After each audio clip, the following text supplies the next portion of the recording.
Şanlıurfa. Bugünlər isə Şanlıurfa səfərimiz haqqında danışacağım. Şanlıurfa dedikdə insanın ağlına çox zəngin tarixə sahib olan bir şəhər gəlir. Hal-hazırda siz onların kadrlarda məşhur mağaralarını görürsünüz. Bu tip mağaralarla çox rastlaşa bilərsiniz və demək olar ki, hər biri də bugün restoran, kafe kimi fəaliyyət göstərir. İşçilərin dediyinə görə İçəridə olan antik əşyaların toplanması 20 ildən artıq zaman almışdı ki, bu əşyalar toplansın, ora yığılsın və bu cür gözəl estetik görüntü versin. Və doğrudan da çox möhtəşəm bir görüntü idi və möhtəşəm bir hiss idi. Sanki tarixin içindəsən, tarix qoxusu gəlirdi hər yerdən. Və Şanlıurfanın məşhur Balıqlı Gölü və Rizvaniyə camisi.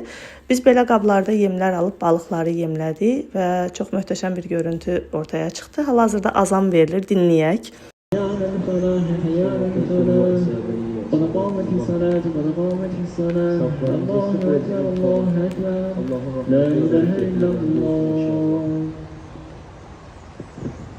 Şanlıurfada bu cür ədviyyat dükanları ilə çox rastlaşa bilərsiniz.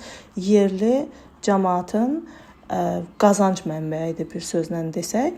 Belə tərəvəzləri qurudurlar, saxlayırlar, doşablar hazırlayırlar və demək olar ki, bütün növ ədviyyatlarla bu dükanda rastlaşa bilərsiniz. Bu və bunun kimi dükanlarda əlbəttə ki, hal-hazırda qardaş mənə ədviyyat daddırmağa çalışır. Bu da sumak ekşisi. He. Sumak salatalarda ve zeytinyağı dolmalarda limon etine kullanıyoruz. Limon etine.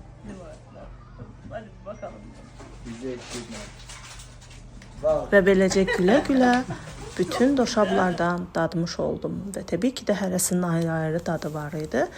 Şanlıurfada gözəl bir adət də var ki, onlardan da biri onların sıra gecələrinin keçirilməsidir. Yəni Şanlıurfaya gəlib o sıra gecələrinə qatılmamaq sanki Şanlıurfaya gəlməmisən kimi bir hiss yaradardı. Bu baxımdan da mən də o sıra gecələrindən birinə qatıldım.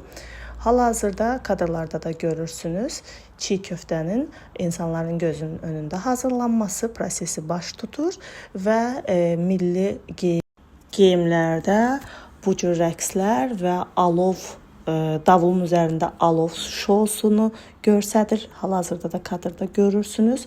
Çox möhtəşəm bir görüntü idi, çox möhtəşəm bir aura vardı içəridə və təbii ki, onların məşhur yallıları, məşhur oyunları hal-hazırda kadrlarda var.